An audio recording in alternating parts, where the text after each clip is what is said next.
Hello and good morning to all of you. आशा करती हूँ कि आप सब बिल्कुल ठीक होंगे और आप सभी का स्वागत है हमारे channel current affairs by Ravi पे।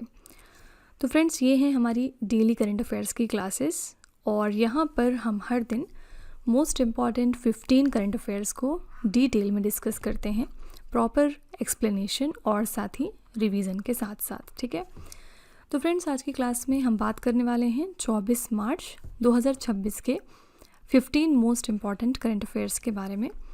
तो इनमें से अगर आप किसी भी एग्ज़ाम की प्रिपरेशन कर रहे हैं तो ये हमारे करंट अफेयर्स के सेशंस आपको बहुत हेल्प करेंगे आपकी प्रिपरेशन में, क्योंकि हम यहाँ पर इन्हीं एग्ज़ाम्स को टारगेट करते हैं। और जैसा कि आप सबको पता है कि इन सारे पेपर्स में करंट अफेयर्स का जो सब्जेक्ट है वो बिल्कुल कॉमन है। तो अगर आप अच्छे से प्रिपेयर करते हैं करंट अफेयर्स तो ये सारे ही पेपर्स में आपको डेफिनेटली फ़ायदा पहुंचाएगा। ठीक है, तो इसलिए यहाँ पर बहुत ज़रूरी है कि आप इस सब्जेक्ट को अच्छे से प्रिपेयर करके जाएं, जिससे कि ओवरऑल जो आपका स्कोर है वो इम्प्रूव हो सके और फिर आपको रैंक भी बेहतर इससे मिलेगी। राइट, तो फ्रेंड्स, यहाँ पर अगर आप पहली बार आए हैं, हमारे चैनल को पहली बार विजिट कर रहे हैं, तो ये हमारे कुछ स्टूडेंट्स का फीडबैक है। आप देख सकते हैं कि कितने सारे बच्चों को फ़ायदा पहुंचा हमारे इन सेशन से। तो आप भी कम से कम 10 से 15 दिन का ट्रायल हमें देकर ज़रूर देखिएगा और फिर आप खुद रियलाइज़ करेंगे कि क्या चीज़ है जो दूसरे चैनल से हमारे चैनल को अलग बनाती है। फ्रेंड्स, यहाँ पर हम आपको प्रॉपर रिवीजन करवाते हैं और जैसा कि आपको पता है कि करंट अफेयर्स को पढ़ने का जो प्रॉपर तरीका है वो है रिवीजन, बार बार रिवाइज़ करते रहना। तो यहाँ पर हर क्वेश्चन को बताने के बाद हम आपको बहुत कुछ पुराना भी रिवाइज़ करवाते हैं, जिससे कि जो आपके पुराने करंट अफेयर्स हैं वो भूलने नहीं पाएँ आप। ठीक है, तो फ्रेंड्स, बस मैं इतना ही कहूँगी कि कम से कम आप 10 से 15 दिन का ट्रायल लेकर देखिए और फिर आप खुद देखेंगे कि किस तरह से करंट अफेयर्स में आपका स्कोर इम्प्रूव होता जाएगा और आपकी जो पकड़ है इस सब्जेक्ट पर वो बेहतर होती जाएगी। ओके, तो विद दिस नोट चलिए हम आज की अपनी क्लास स्टार्ट कर लेते हैं। सबसे पहले हम शुरुआत करते हैं रिवीजन के साथ, यानी एक दिन पहले का हम यहाँ पर रिवीजन करते हैं। मीन्स जो हमने 15 क्वेश्चंस कल किए हैं उनको यहाँ पर हम दोबारा से रिवाइज करेंगे। तो फ्रेंड्स, कल का हमने पहला प्रश्न किया था, स्टॉकहोम जल पुरस्कार 2026 जीतने वाले सबसे युवा वैज्ञानिक कौन बन गए हैं? इनका नाम है काव्य मदानी। किस राज्य सरकार ने 5 लाख रुपए का जीवन बीमा कवरेज प्रदान करने के लिए इंदिराम्मा परिवार जीवन बीमा योजना की शुरुआत की है? तो ये है तेलंगाना। नेक्स्ट है, मार्च 2026 में अनुतिन चांड विराकुलू किस देश के दोबारा से प्रधानमंत्री बन गए हैं? ये बन गए हैं प्रधानमंत्री एक बार फिर थाईलैंड देश के लिए। विश्व जल दिवस 2026 हमने कब मनाया? तो 22 मार्च को। और इस साल के लिए हमारी थीम है जल और लैंगिक समानता, यानी वाटर एंड जेंडर। और हमारा स्लोगन क्या था इस डे के लिए? तो जहां पानी बहता है समानता बढ़ती है, यानी कि where water flows equality grows. ठीक है, अगला है, मार्च 2026 में केंद्रीय विद्युत मंत्री मनोहर लाल खट्टर ने भारत विद्युत शिखर सम्मेलन 2026 का उद्घाटन कहाँ पर किया है? तो नई दिल्ली में। और इस साल के लिए हमारी थीम है तेज़ गति से विकास, सतत विकास को सशक्त बनाना, वैश्विक स्तर पर जुड़ाव। ठीक है, नेक्स्ट है, किस राज्य में रिलायंस एमिटी सिटी द्वारा विकसित मेट्रोपोलिस परियोजना ने भारत का पहला लीड प्लैटिनम प्री सर्टिफिकेशन हासिल किया है? तो ये राज्य है हरियाणा। नेक्स्ट है, केंद्रीय मंत्रिमंडल ने वित्त वर्ष 2026 और 27 से 2030 और 31 तक लघु जल विद्युत विकास योजना के लिए कितने करोड़ रुपए के वित्तीय परिव्यय को मंजूरी दी है? तो ये है 2584.6 करोड़ रुपए। अगला है, मार्च 2026 में केंद्र सरकार ने ऑनलाइन गेमिंग और पैसे वालों खेलों पर रोक लगाने के लिए कौन सा एक अधिनियम लागू कर दिया है? तो ये है ऑनलाइन गेमिंग अधिनियम 2025। अगला क्वेश्चन है, फ्रांस के सर्वोच्च नागरिक सम्मान commander de la Legion de honour से सम्मानित होने वाले पहले भारतीय राजनयिक कौन बन गए हैं? इनका नाम है जावेद अशरफ। अगला है, मार्च 2026 में किस देश ने औपचारिक रूप से विश्व स्वास्थ्य संगठन से अपनी सदस्यता वापस ले ली है? यह है अर्जेंटीना देश। अगला है, महिला किसानों को सशक्त बनाने के लिए कृषि सखी पहल किसने शुरू की है? तो भारतीय कृषि बीमा कंपनी ने। नेक्स्ट है, भारतीय नौसेना ने हिंद महासागर क्षेत्र में समुद्री सहयोग को बढ़ावा देने के लिए हिंद महासागर जहाज सागर पहल के दूसरे संस्करण का आयोजन कहाँ पर किया है? तो कोची में। अगला है, मार्च 2026 में चीन में भारत के नए राजदूत के रूप में किसे नियुक्त किया गया? तो ये हैं विक्रम के दोरेस्वामी। नेक्स्ट है, भारत का कौन सा शहर विश्व इंडोर एथलेटिक्स चैंपियनशिप 2028 की मेज़बानी करेगा? तो ये शहर है भुवनेश्वर, उड़ीसा का। और आखिरी प्रश्न है, नेपाल की पहली ट्रांसजेंडर महिला सांसद कौन बन गई हैं? तो इनका नाम है भूमिका श्रेष्ठ। तो फ्रेंड्स ये एक हमारे कल के 15 करंट अफेयर्स हैं। अगर आप थोड़ा और अच्छे तरीके से इनको समझना चाहते हैं तो आप हमारा कल का लेक्चर ज़रूर रेफ़र करिएगा। वहाँ पर हमने डिटेल में इन सारे क्वेश्चंस के बारे में बात की थी। बाकी चलिए अब बिना आपका टाइम लेते हुए आज की अपनी क्लास हम यहाँ पर स्टार्ट कर लेते हैं। आज का पहला प्रश्न है, मार्च 2026 में केंद्रीय नागरिक उड्डयन मंत्री किंजरापू राममोहन नायडू ने किस राज्य से फेयर से फुर्सत योजना की शुरुआत की है? तो हमारे यूनियन सिविल एविएशन मिनिस्टर हैं किंजरापू राममोहन नायडू और इन्होंने फेयर से फुर्सत स्कीम की शुरुआत हाल ही में कर दी है मध्य प्रदेश राज्य से। ठीक है, डी ऑप्शन यहाँ पर करेक्ट हो जाएगा। केंद्रीय नागरिक उड्डयन मंत्री किंजरापू राममोहन नायडू ने मध्य प्रदेश राज्य से फेयर से फुर्सत यानी किराए से फुर्सत एक रूट एक किराया योजना की शुरुआत कर दी है। इस योजना का औपचारिक शुभारंभ मध्य प्रदेश के मुख्यमंत्री मोहन यादव और केंद्रीय मंत्री नायडू द्वारा रीवा से रायपुर के बीच पहली उड़ान को हरी झंडी दिखाकर किया गया। ठीक है, तो इम्पॉर्टेंट बात यहाँ पर यह है कि फेयर से फुर्सत स्कीम को किसने लॉन्च किया? तो हमारे सिविल एविएशन मिनिस्टर जी ने। और कहाँ से लॉन्च किया है? तो मध्य प्रदेश राज्य से। ठीक है फ्रेंड्स, मध्य प्रदेश देखते ही आपको तुरंत याद आना चाहिए कि मध्य प्रदेश जो है वो पहला राज्य बना पूरे इंडिया का जिसने कि रोलिंग बजट को अपनाया है। ठीक है, ऑलरेडी हम पुराने लेक्चर्स में बहुत बार बात कर चुके हैं कि रोलिंग बजट का क्या मतलब होता है। तो यहाँ पर बस इतना याद रखना है आपको कि मध्य प्रदेश इकलौता और पहला राज्य है पूरे इंडिया का जिसने रोलिंग बजट को अपनाया है इस साल। ठीक है, यहाँ पर चलिए हम केंद्र सरकार की कुछ योजनाएं एक बार रिवाइज कर लेते हैं। मार्च 2026 में केंद्रीय मंत्रिमंडल ने भारत भर में 100 प्लग एंड प्ले औद्योगिक पार्क विकसित करने के लिए किस योजना को मंजूरी दे दी है? तो यह है भव्य योजना। और यहाँ पर भव्य का फुल फॉर्म क्या है? भारत औद्योगिक विकास योजना। नेक्स्ट है, से नो टू प्रॉक्सी सरपंच अभियान किस मंत्रालय ने शुरू किया है? तो यह है पंचायती राज मंत्रालय का। मार्च 2026 में केंद्रीय मंत्रिमंडल ने जल जीवन मिशन को दिसंबर 2028 तक बढ़ाने की मंजूरी दे दी। इसकी शुरुआत कब हुई थी? तो 15 अगस्त 2019 को। नेक्स्ट है, फरवरी 2026 में गृह मंत्री अमित शाह ने जीवंत ग्राम कार्यक्रम 2.0 का शुभारंभ कहाँ से किया है? तो असम के नतनपुर से हुआ है। किस मंत्रालय ने केंद्रीय सरकारी स्वास्थ्य योजना के लाभार्थियों के लिए परिपूर्णा मेडिक्लेम आयुष बीमा योजना की शुरुआत की है? तो यह है हमारा वित्त मंत्रालय। नेक्स्ट है, केंद्रीय बजट 2026 और 27 में ग्रामीण महिला उद्यमियों के उत्पादों को बढ़ावा देने के लिए किस नई पहल की घोषणा हुई है? तो शी मार्ट्स की। और यहाँ पर आखिरी प्रश्न है, भारत को दवाओं और जैव प्रौद्योगिकी में वैश्विक महाशक्ति बनाने के लिए बजट 2026 में किस मिशन की घोषणा की गई थी? तो यह है बायोफार्मा शक्ति मिशन। ठीक है, तो ये कुछ सेंट्रल गवर्नमेंट की स्कीम्स हैं जो पिछले दिनों चर्चे में थी, इनके बारे में आपको ध्यान में रखना है। क्वेश्चन नंबर 2 पे चलते हैं।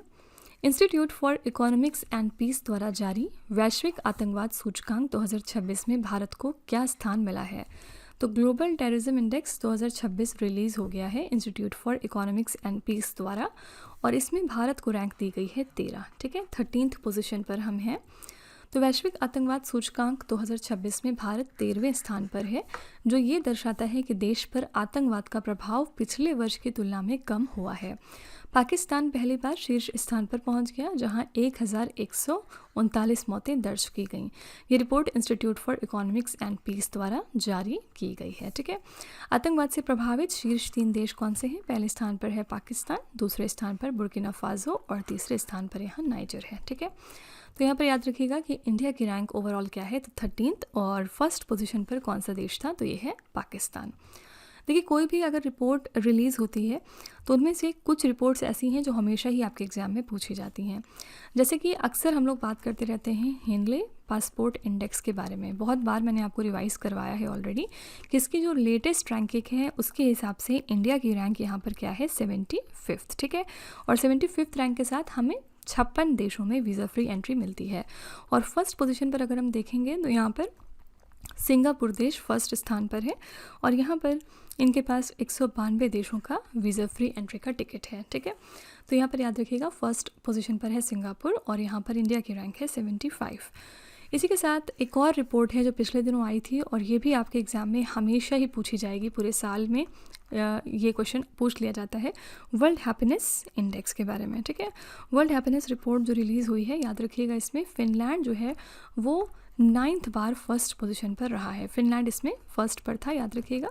और यहाँ पर इंडिया की रैंक याद रखना ज़रूरी है आपके लिए। इंडिया की रैंक थी 116, कितने देशों में? 147 देशों में। ठीक है, तो ये फाइनली इंडिया की रैंक थी। ओके, नेक्स्ट है भारत पेट्रोलियम कॉरपोरेशन ने भारत का पहला 24/7 लिक्विफाइड पेट्रोलियम गैस एटीएम कहाँ पर लॉन्च किया है? तो भारत पेट्रोलियम कॉरपोरेशन ने लॉन्च कर दिया है इंडिया का पहला 24/7 एलपीजी एटीएम। और कहाँ से लॉन्च किया है? तो हरियाणा के गुरुग्राम से। ठीक है, ए ऑप्शन करेक्ट हो जाएगा। गुरुग्राम में देश का पहला एलपीजी एटीएम खुल गया है।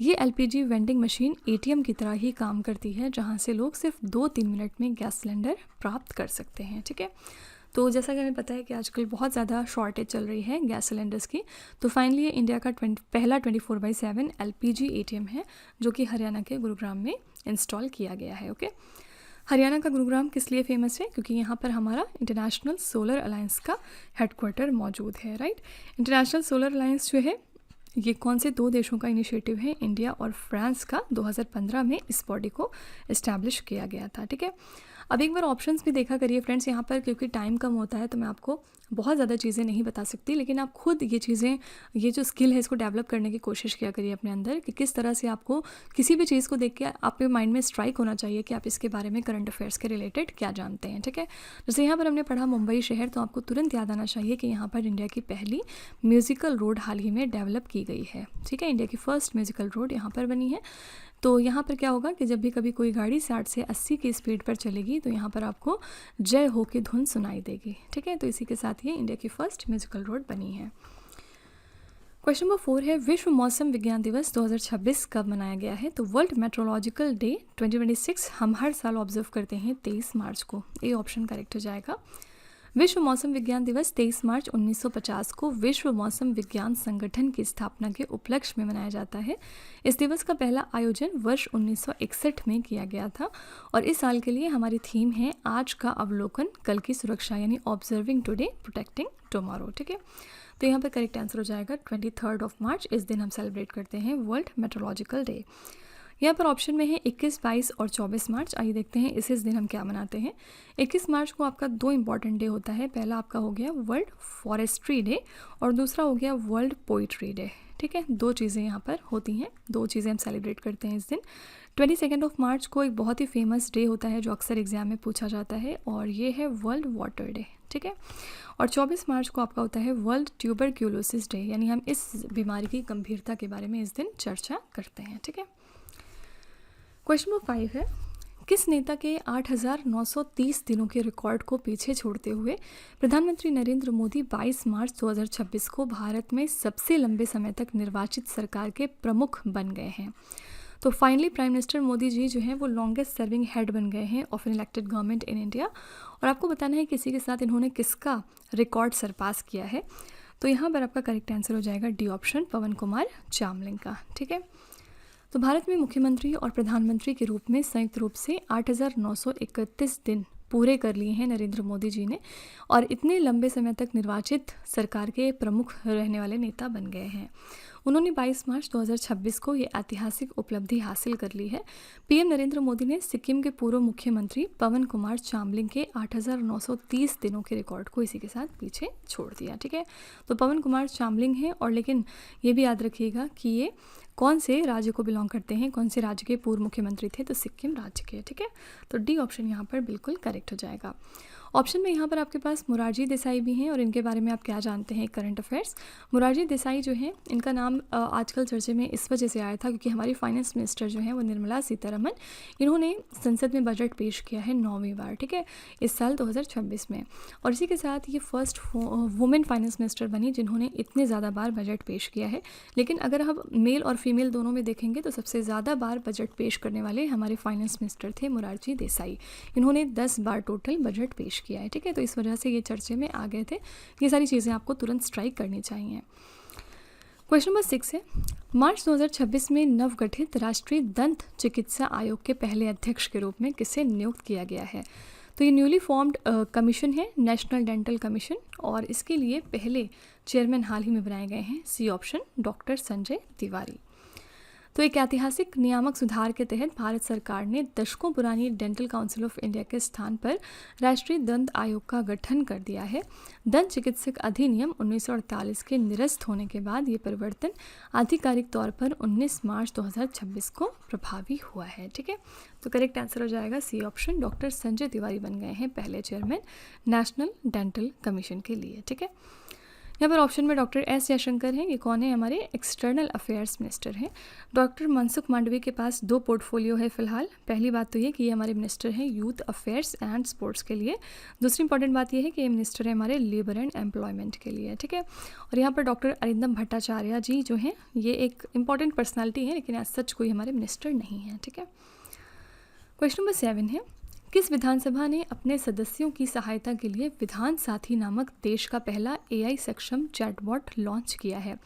तो ये देश का पहला आर्टिफिशियल इंटेलिजेंस इनेबल्ड चैटबॉट है जिसका नाम है विधान साथी, और इसको लॉन्च कर दिया है दिल्ली की विधानसभा ने अपने मेंबर्स को असिस्ट करने के लिए। तो दिल्ली विधानसभा ने अपने सदस्यों यानी विधायकों की सहायता के लिए विधान साथी नामक देश का पहला AI सक्षम चैटबॉट लॉन्च कर दिया है। दिल्ली विधानसभा अध्यक्ष विजेंद्र गुप्ता ने मार्च 2026 में बजट सत्र से पहले इस टूल का अनावरण किया था। ये चैटबॉट विधायकों को डेटा आधारित रियल टाइम जानकारी और बिलों का विश्लेषण प्रदान करेगा। ठीक है, तो कौन सी असेंबली है ये जिन्होंने कंट्री का पहला AI इनेबल्ड चैटबॉट रिलीज़ किया है? आंसर हो जाएगा दिल्ली असेंबली, और इस चैटबॉट का नाम रखा है विधान साथी। ओके, यहाँ पर हमने विधानसभा की बात की है, तो यहाँ पर आपको पता होना चाहिए कि कौन कौन से हमारे राज्य हैं जहाँ पर बाई कैमरलिज्म मौजूद है। बाई कैमरलिज्म का मतलब क्या है कि गवर्नमेंट अथॉरिटी 2 हिस्सों में डिवाइडेड है। पहला आपका हो गया सेनेट, और यहाँ पर दूसरा आपका हो गया हाउस ऑफ रिप्रेजेंटेटिव्स। ठीक है, तो बाई कैमरलिज्म टोटल 6 राज्यों में है इंडिया के अंदर। कौन कौन से? आंध्र प्रदेश, बिहार, कर्नाटका, महाराष्ट्र, तेलंगाना और यूपी। ये 6 राज्य हैं जहाँ पर बाइकैमरलिज्म फिलहाल मौजूद है, और ऐसे क्वेश्चंस बहुत ज़्यादा स्टैटिक जीके में आपके एग्जाम में पूछे जाते हैं। क्वेश्चन नंबर 8 है, किस भारतीय अभिनेत्री को अंतर्राष्ट्रीय महिला दिवस 2026 के अवसर पर ब्रिटेन के हाउस ऑफ कॉमन्स में महिला सशक्तिकरण पुरस्कार से सम्मानित किया गया? कौन सी एक्ट्रेस हैं जिनको वुमेन एम्पावरमेंट अवार्ड दिया गया है यूके हाउस ऑफ कॉमन्स में? करेक्ट आंसर यहाँ पर हो जाएगा डी ऑप्शन, ऋतुपर्णा सेन गुप्ता। ठीक है, कहाँ पर दिया गया, किस ओकेज़न पर? इंटरनेशनल वुमेंस डे के ओकेज़न पर। भारतीय अभिनेत्री हैं ऋतुपर्णा सेन गुप्ता। इनको ब्रिटेन के प्रतिष्ठित हाउस ऑफ कॉमन्स में महिला सशक्तिकरण पुरस्कार से सम्मानित किया गया। उन्हें सम्मान कला और संस्कृति के क्षेत्र में उनके विशिष्ट योगदान और भारतीय सिनेमा के माध्यम से महिला सशक्तिकरण को बढ़ावा देने के लिए दिया गया है। तो करेक्ट आंसर हो जाएगा डी ऑप्शन, ऋतुपर्णा सेन गुप्ता। ठीक है, कब मनाते हैं इंटरनेशनल वुमेंस डे? 8 मार्च को हर साल। और मैंने आपको बताया था कि इंटरनेशनल वुमेंस डे अलग दिन होता है, आपका नेशनल वुमेंस डे जो है वो अलग दिन होता है। नेशनल वुमेंस डे आपका कब होता है? तो 13 फरवरी को होता है। और किस लिए हम इस दिन मनाते हैं? क्योंकि सरोजनी नायडू जी की इसी दिन बर्थ एनिवर्सरी होती है। ठीक है, तो इनकी बर्थ एनिवर्सरी के ओकेज़न पर इनको ट्रिब्यूट पे करने के लिए हम नेशनल वुमेंस डे बनाते हैं 13 फरवरी को, और साथ ही इंटरनेशनल वुमेंस डे होता है आपका 8 मार्च को। क्वेश्चन नंबर 9 है, वित्तीय वर्ष 2024 और 25 के लिए भारत का अग्रणी कपड़ा निर्यातक राज्य कौन सा बन गया है? इंडिया का लीडिंग टेक्सटाइल एक्सपोर्टर कौन सा है for the financial year 2024 to 25? यहाँ पर करेक्ट आंसर हो जाएगा ए ऑप्शन, तमिलनाडु राज्य। ठीक है, तो वित्तीय वर्ष 2024 से 25 में तमिलनाडु ने गुजरात और महाराष्ट्र को पीछे छोड़ते हुए भारत के कुल कपड़ा निर्यात में सबसे बड़ी हिस्सेदारी दर्ज कर ली है। वित्तीय वर्ष 2024 और 25 में राज्य के वस्त्र निर्यात का मूल्य 7,997.17 मिलियन डॉलर तक पहुंच गया है। तो फाइनली तमिलनाडु जो है वो फर्स्ट पोजीशन पर आता है इसमें, और सेकंड पर है गुजरात, और थर्ड पर है महाराष्ट्र। ठीक है, तो यहाँ पर ए ऑप्शन करेक्ट हो जाएगा। ये इंडिया का लीडिंग टेक्सटाइल एक्सपोर्टर है for the financial year 2024 to 25। Tamil Nadu की कैपिटल क्या है? तमिलनाडु की कैपिटल है चेन्नई। यहाँ पर फिलहाल चीफ मिनिस्टर हैं मिस्टर M.K. स्टालिन। गवर्नर की बात करना ज़्यादा इंपॉर्टेंट है। गवर्नर यहाँ पर अब कौन है? इनका नाम है मिस्टर राजेंद्र विश्वनाथ आर्लेकर। ये हमारे प्रेजेंट में गवर्नर हैं और ये बस आपका मार्च 2026 का करंट अफेयर्स है, क्योंकि यहाँ पर पहले गवर्नर थे मिस्टर RN रवि, लेकिन अभी हमने रिसेंटली देखा था कि प्रेसिडेंट द्रौपदी मुर्मू ने 9 राज्यों में राज्यपाल और उपराज्यपाल जो हैं वो चेंज किए थे। ठीक है, तो यहाँ पर RN रवि जो हैं, जो तमिलनाडु के गवर्नर थे, ये अब गवर्नर बन गए हैं वेस्ट बंगाल राज्य के लिए, और यहाँ पर नए गवर्नर अपॉइंट हुए हैं राजेंद्र विश्वनाथ आर्लेकर। तो ये फैक्ट आपके लिए याद रखना मोस्ट इम्पॉर्टेंट है। ठीक है, क्वेश्चन नंबर 10 है, किस राज्य ने जबरन धर्म परिवर्तन पर रोक लगाने और चंगाई सभा की गतिविधियों से निपटने के लिए धर्म की स्वतंत्रता विधेयक 2026 को मंजूरी दे दी है? तो फ्रीडम ऑफ रिलीजन बिल 2026 हाल ही में 2 राज्यों में पास हो गया है, छत्तीसगढ़ और महाराष्ट्र राज्यों में। किस लिए? ताकि जो फोर्स्ड रिलीजियस कन्वर्जन्स हैं उनको टैकल करा जाए और चंगाई सभा की एक्टिविटीज़ को एड्रेस किया जाए। ठीक है, तो यहाँ पर सी ऑप्शन बिल्कुल करेक्ट हो जाएगा, दोनों A and B।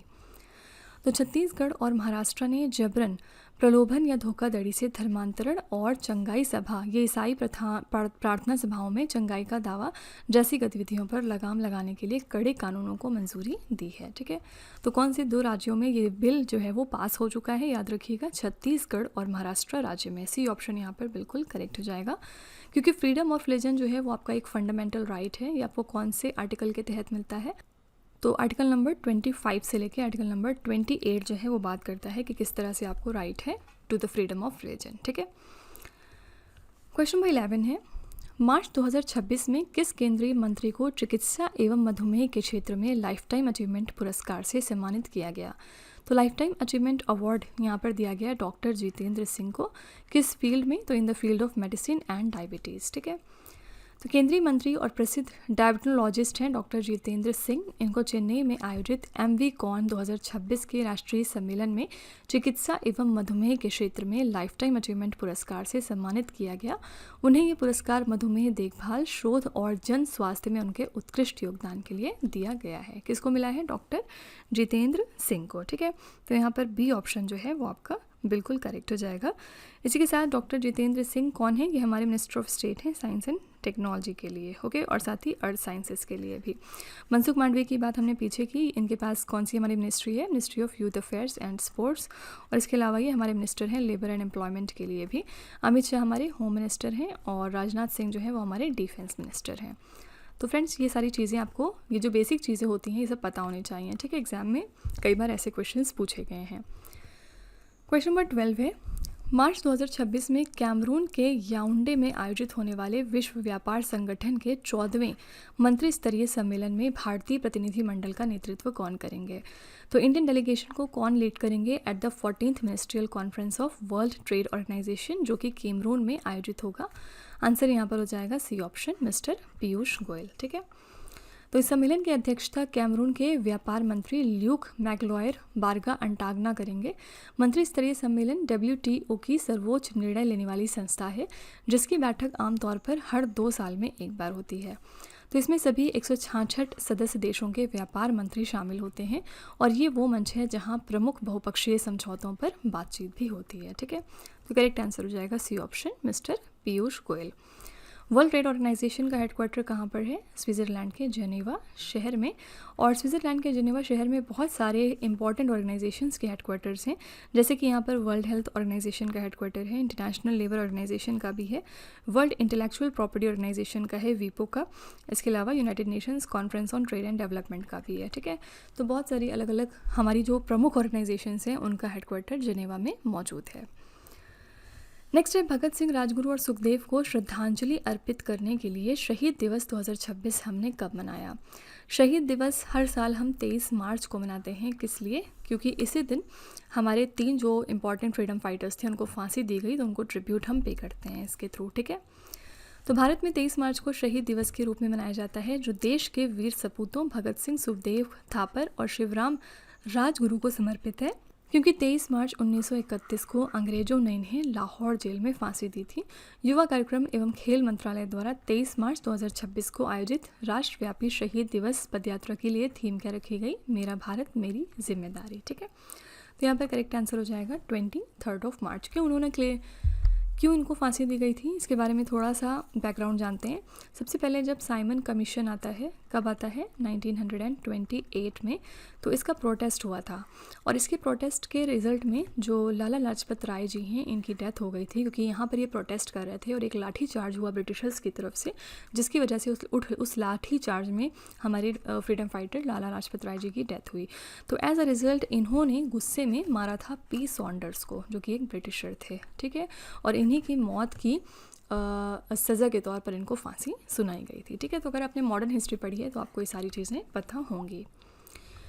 Question number 14 है, मार्च 2026 में जल शक्ति मंत्रालय की मेज़बानी में विश्व जल दिवस सम्मेलन 2026 कहाँ पर आयोजित हुआ है। World water day conference 2026 organise किया गया नई दिल्ली में, किसके द्वारा, मिनिस्ट्री ऑफ जल शक्ति के द्वारा। तो इस सम्मेलन का मुख्य उद्देश्य था जल संरक्षण, सतत जल प्रबंधन और जल शक्ति अभियान की प्रगति पर चर्चा करना। यहाँ पर थीम रखी गई थी जल के लिए उद्योग, यानी कि इंडस्ट्री फॉर वाटर, ठीक है। तो ये जो कॉन्फ्रेंस है ये कहाँ पर ऑर्गेनाइज हुआ है, आंसर हो जाएगा ए ऑप्शन, नई दिल्ली। आज का आखिरी प्रश्न है, मार्च 2026 में प्रधानमंत्री नरेंद्र मोदी ने वर्चुअल माध्यम से 120 मेगावाट क्षमता वाली लोअर कोपिली जल विद्युत परियोजना का उद्घाटन किस राज्य में किया है। तो कौन से राज्य में पीएम मोदी जी ने वर्चुअल तरीके से इनॉग्रेट कर दिया है 120 मेगावाट की कैपेसिटी का lower Kopili hydro electric project. तो यहाँ पर करेक्ट आंसर हो जाएगा बी ऑप्शन, असम राज्य। तो लोअर कोपली परियोजना रन ऑफ द रिवर प्रकार की जल विद्युत परियोजना है, जिसकी कुल स्थापित क्षमता है 120 मेगावाट। इसे कोबली नदी के नदी बेसिन पर विकसित किया गया है, ठीक है। तो ये परियोजना जो है वो असम के पश्चिम कार्बी आंगलोंग और दीमा हसाओ स्वायत्त जिला परिषद क्षेत्रों में स्थापित की गई है। इसका संचालन Assam power generation corporation limited द्वारा किया जा रहा है, ठीक है। करेक्ट आंसर यहाँ पर हो जाएगा A option, Assam. Correct answer यहाँ पर हो जाएगा बी ऑप्शन, असम राज्य, ठीक है। तो फ्रेंड्स, ये थे आज के हमारे इंपॉर्टेंट करंट अफेयर्स। यहाँ पर इस क्वेश्चन में मैं आपको जल शक्ति मिनिस्टर का नाम बताना भूल गई थी। ये कौन है, मिस्टर CR पाटिल, ठीक है। और कब फॉर्म हुई थी हमारी मिनिस्ट्री ऑफ जल शक्ति, तो 2019 के मई मंथ में फॉर्म हुई थी। कौन सी दो मिनिस्ट्रीज़ को मर्ज करके मिनिस्ट्री ऑफ जल शक्ति फॉर्म की गई थी, तो मिनिस्ट्री ऑफ वाटर रिसोर्सेज और इसके अलावा ministry of drinking water and sanitation को मर्ज करके क्रिएट किया गया था मिनिस्ट्री ऑफ जल शक्ति, कब, 2019 में। और हमारे मिनिस्टर कौन है, CR पाटिल, ओके। तो फ्रेंड्स, इसी के साथ हमारा सेशन कंप्लीट हो गया और आई रियली होप कि आपको ये सेशन हमारा पसंद आया होगा, आपने सारे क्वेश्चंस को अच्छे से समझ लिया होगा। चलिए फिर आपके टेस्ट पर चलते हैं। लास्ट में हम आपके लिए 3 क्वेश्चन का एक छोटा सा टेस्ट रखते हैं, ताकि आप खुद को एनालाइज कर सकें और ये देख सकें कि आपने कितना पढ़ा, कितना समझा। आज का पहला प्रश्न है आपके लिए, institute for economics and peace द्वारा जारी वैश्विक आतंकवाद सूचकांक 2026 में भारत को क्या स्थान मिला। दूसरा प्रश्न है, मार्च 2026 में नवगठित राष्ट्रीय दंत चिकित्सा आयोग के पहले अध्यक्ष के रूप में किसे नियुक्त किया गया। और तीसरा प्रश्न है, विश्व मौसम विज्ञान दिवस 2026 हमने कब मनाया। तो फ्रेंड्स, इन तीनों क्वेश्चंस का आंसर आपको कमेंट में जाके लिखना है। और इसी के साथ हम यहीं पर अब क्लास को एंड करेंगे। आपको ये सेशन कैसा लगा, आप अपना फीडबैक कमेंट में ज़रूर लिखिएगा। इन केस आपको लगता है कि इसमें कुछ इम्प्रूव हो सकता है, तो आप अपना सजेशन भी कमेंट में जाके लिख सकते हैं, ठीक है। तो फ्रेंड्स, इसी तरह के बेस्ट क्वालिटी कंटेंट और अच्छी प्रिपरेशन के लिए आप हमारे चैनल के साथ जुड़े रहिए। मिलते हैं अगली क्लास में एक और इम्पॉर्टेंट टॉपिक के साथ। Till then stay tuned. Thank you so much for watching. Also don't forget to like, share and subscribe our channel.